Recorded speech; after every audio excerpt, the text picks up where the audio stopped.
वक्रभ्यो देवेभ्यो सर्वेभ्यो ब्राह्मणेभ्यो महाजनेभ्यो नमः। आचम्य प्राणानाय केशवाय नमः, त्रिविक्रमाय नमः, वामनाय नमः, श्रीधराय नमः।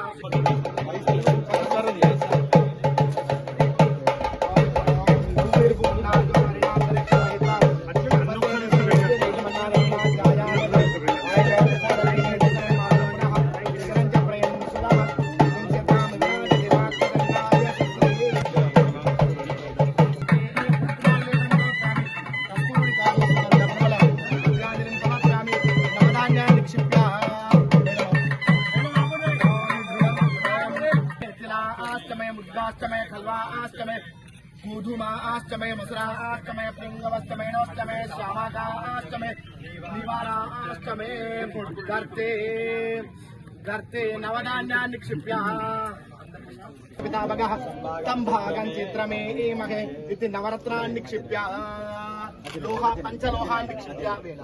पंचलोहान् निक्षिप्य अतः शंकुस्थापन मुहूर्तस्तु मुहूर्तमस्तु। शंकुस्थापन मुहूर्तस्तु मुहूर्त।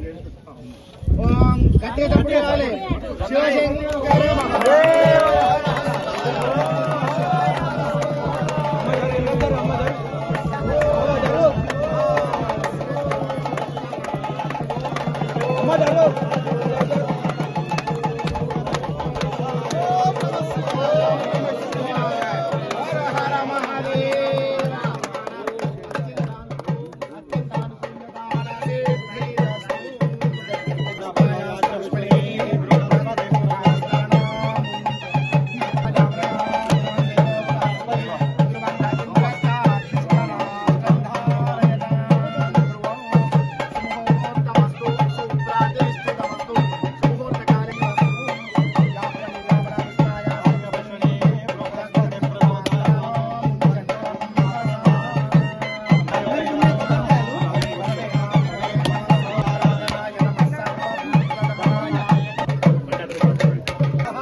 फोटो చూస్తాను బాగుండదు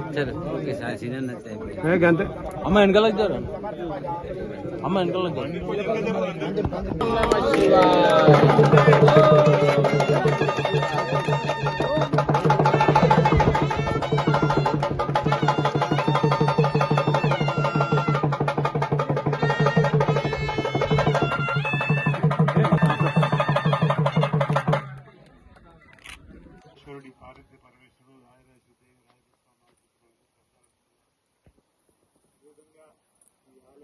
జీర్ణోద్ధరణ చేయడానికి ఒక చక్కటి కార్యక్రమం, ఆధ్యాత్మికమైనటువంటి ఒక కార్యక్రమంలో భాగంగా ఇదే నియోజకవర్గంలో వేములవాడ రాజన్న ఆలయ అభివృద్ధి జరుగుతుంది. ఇక్కడ సిరికొండలో కూడా అక్కడ కూడా రాజరాజేశ్వర స్వామి ఆలయ అభివృద్ధి విస్తరణ, సిరికొండలో కూడా శ్రీ రాజరాజేశ్వర స్వామి ఆలయ జీర్ణోద్ధరణ 50 లక్షల రూపాయలు మంజూరు చేసుకొని మనం నిర్మాణం చేసుకొని గ్రామ ప్రజలకు సంపూర్ణమైన ఆశీస్సులు లోక కళ్యాణం జరిగే విధంగా మనం చక్కటి దేవాలయాన్ని మనం నిర్మాణం చేసుకుంటాం. ఇంతకుముందు మిత్రుడు చెప్పినట్టుగా గ్రామం అంటే గుడి ఉండాలి, బడి ఉండాలి, చెరువు ఉండాలి, గ్రామ పంచాయతీ ఉండాలి. ఆ విధంగా ఎప్పుడో మన పూర్వీకులు నిర్మాణం చేసినటువంటి రాజరాజస్వామి ఆలయం శిథిలావస్థకు చేరుకున్నది. జీర్ణోద్ధరణ జరగాలి, మళ్ళీ నూతనంగా నిర్మాణం చేసుకోవాలి. తద్వారా మా సిరికొండ గ్రామం సుభిక్షంగా ఉండాలి, చక్కటి వర్షాలు సకాలంలో పడాలి. దీంతో పాటు చుట్టుపక్కల గ్రామాలు, ఈ మండలం, ఈ నియోజకవర్గం కూడా అనేటువంటి ఒక ఆలోచన రావడం, నా దృష్టికి రాగానే ప్రభుత్వం దృష్టికి తీసుకొని పోవడం. కొండా సురేఖ దేవాదాయ శాఖ మార్చిగా ఉన్నటువంటి సందర్భంలో గౌరవ ముఖ్యమంత్రి రేవంత్ రెడ్డి గారు కూడా ఆధ్యాత్మికంగా అనేక దేవాలయాల పునర్నిర్మాణంలో భాగంగా నిధులు వెచ్చిస్తున్న సందర్భంలో కామన్ గుడ్ ఫండ్ కింద ఇక్కడ ఈరోజు 50 లక్షల రూపాయలు మనం రాజరాజస్వామి ఆలయానికి, ఇదే గ్రామంలో ఎల్లమ్మ తల్లి ఆలయానికి కూడా 50 లక్షల రూపాయలు మనం వెచ్చించుకుంటాం. వేముల రాజన్న ఆలయం 250 కోట్లతో అభివృద్ధి జరుగుతోంది. మీరందరూ కూడా చూసిన దక్షిణ కాశీగా పేరుగాంచినటువంటిది.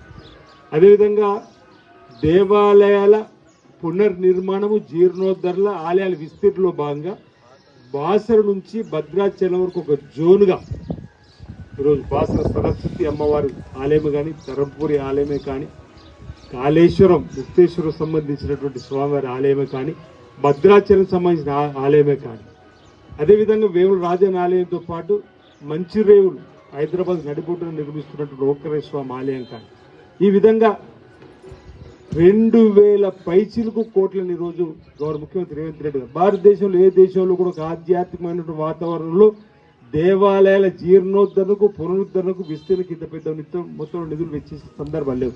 మన దగ్గర ఆ విధంగా పెద్ద మొత్తం నిధులు వెచ్చించుకున్నాం. గోదావరి పుష్కరాలు 2020లో రాబోతా ఉన్నాయి. ఆ అంశంలో కూడా సుమారు 1000 కోట్ల రూపాయలు వెచ్చించుకుని ఇప్పటికే 300 కోట్లతో పనులు కూడా ముమ్మరంగా సాగుతున్నటువంటి సందర్భంలో దేవాలయాల అభివృద్ధి ద్వారా లోక కళ్యాణం జరగాలని, మన హైందవ సంస్కృతిని మరింత ముందుకు తీసుకుని పోయేటువంటి ప్రయత్నం చేయడంలో భాగంగా ఈరోజు సిరికొండలో రాజరాజస్వామి ఆలయ జీర్ణోత్తరణ భూమి పూజ కార్యక్రమంలో పాల్పంచుకునే అవకాశం రావడం ఇది పూర్వజన సుకృతంగా నేను భావిస్తాను. ఇది అందరికీ అవకాశం స్వామివారు ఇచ్చేటువంటి సందర్భాలు లేవు. వేరే రాజన్న ఆలయం కూడా ఎంతో మంది అభివృద్ధి చేస్తామన్నారు. కానీ ఈరోజు అవకాశం రావడం అటు రేవంత్ రెడ్డి గారికి పూర్వజన సుకృతంగానే భావిస్తున్నా, నాకు కూడా పూర్వజన సుకృతంగానే భావిస్తున్నా. అందరి అంటున్నా అభిప్రాయ భేదాలు ఉన్నప్పటికీ కూడా మన లక్ష్యం ఒకటే కావాలి, ఈ ప్రాంతాలు అభివృద్ధి జరగాలని చెప్పిన లక్ష్యంలో పోవడానికి ఈరోజు ఆ పరమేశ్వరుడి యొక్క కుటుంబం కథా చిత్రం లేకపోతే ఆ ఫోటో చూస్తేనే మనం అందరం ఒకటే పోవాలని చెప్పిన ప్రయత్నం చేస్తారు. ఆ 15 రోజులు ఎలక్షన్లు చూసుకుందాం, సిద్ధాంతపరంగా విభేదపరంగా అప్పుడు. కానీ మిగతా రోజుల్లో మాత్రం మనందరం కూడా ప్రజల అభివృద్ధి కోసం పాటుపడాలని చెప్పే ప్రయత్నం నేను చెప్పేట ప్రయత్నం చేస్తున్నాను. ఎవరైనా శివుడి పరివారం చూడకపోతే ఒకసారి నేను వెళ్ళిన తర్వాత మీరు ఫోటో దగ్గరికి వెళ్ళి చూడండి. నేను చెప్పిన అన్నీ కూడా ఉన్నాయి విగ్రహంలో, ఆ ఫోటోలు అన్నీ ఉన్నాయి. అంటే వైవిధ్యం ఉన్నటువంటి వారే శివుడి దగ్గరికి వచ్చినప్పుడు ఎవరి పాత్ర వారు పోషించినప్పుడు మనం ప్రజల కోసం ఈ ప్రాంతంలో ఉన్న వాళ్ళు ఎవరి పాత్ర ఎవరెందుకు పోషించుకోకూడదని చెప్పని ఆత్మ ప్రశ్న వేసుకునేటువంటి ప్రయత్నం చేయాలని చెప్పి సందర్భంగా నేను మనవి చేస్తూ, ఈ ప్రాంతంలో రైతుల ప్రజల చిరకాల కోరిక కలికోట సూరమ్మ ప్రాజెక్టు నిర్మాణము, కుడి ఎడమ కాలువ నిర్మాణం పూర్తి కావాలి. 37 సార్లు వేదిక మీద ఉన్న అందరం కూడా నిరసన వ్యక్తం చేసినాం. మీరు అందరూ కూడా చూసారు. పాదయాత్ర కూడా చేసినాం, మోటార్ సైకిల్ ర్యాలీ చేసినాం, చెలో కలిగడు సూరమన్నం. అప్పుడు కాలే. అది కూడా నాకు పూర్వజన సుకృతంగా భావిస్తున్నాం. రైతులకు సేవ చేసుకున్న భాగ్యం. కుడి ఎడమ కాలువకు సంబంధించి ఏదైతే చెరువు ప్రాజెక్టు పనులు ముమ్మరంగా సాగుతుంది మీరు అందరూ కూడా చూసారు. మరో 10% ఉంది, అది కూడా పూర్తి అయితే కలిగొండ ప్రాజెక్టు పూర్తయినట్టు. ఆల్రెడీ ఆనకట్ట కూడా నిర్మాణం దగ్గరకు వచ్చింది. కుడి ఎడమ కాలువలకు కూడా 2018లో జూన్ 22 అనుకుంటా పెద్ద శిలాపలకం వేసిర్రు. 10,000 మంది రైతులు తీసుకుపోయి భోజనాలు పెట్టిర్రు. ఈ దసరాకే నీళ్ళు అన్నారు. శిలాపలకం సాక్షి మనకు. కానీ 3.5 ఏళ్ళు అవుతుంది, మనకు నిధులు లేవు. కనీసం భూసేకరణ కూడా పట్టించుకోలేదు. రేవంత్ రెడ్డి గారు తీసుకొని వచ్చిన మోహన్ అన్న అన్నాడు అందరికి ఇచ్చినట్టు చేస్తూ లేరని.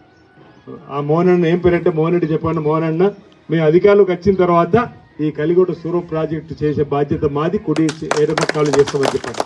మీరు మన అధికారంలోకి వచ్చిన ఆ బాధ్యత మనది ఉంది, వెనక్కిపోయినామని అంటున్నాం. చూస్తే శిలాపలక వేసిరు, ఈ దసరాకి నీళ్ళు అన్నారు.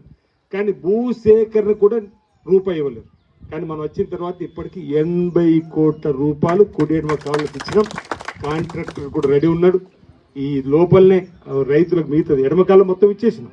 కుడి కాలకు సంబంధించి మనకు కూడా వారికి ఇవ్వాల్సి ఉంది. వాళ్ళకు కూడా ఇచ్చిన తర్వాత ఆ కార్యక్రమం చేసుకుంటే కత్లాపూర్, మేడిపల్లి, భీమారం ఈ 3 మండలాల భూగర్భ జలాలు పెంపొందించి తద్వారా రైతాంగానికి వ్యవసాయం చేసుకోవడానికి ఉపయోగపడే విధంగా భూగర్భ జలాలు ఇచ్చేట్లు ఏర్పాటు చేస్తున్నాం.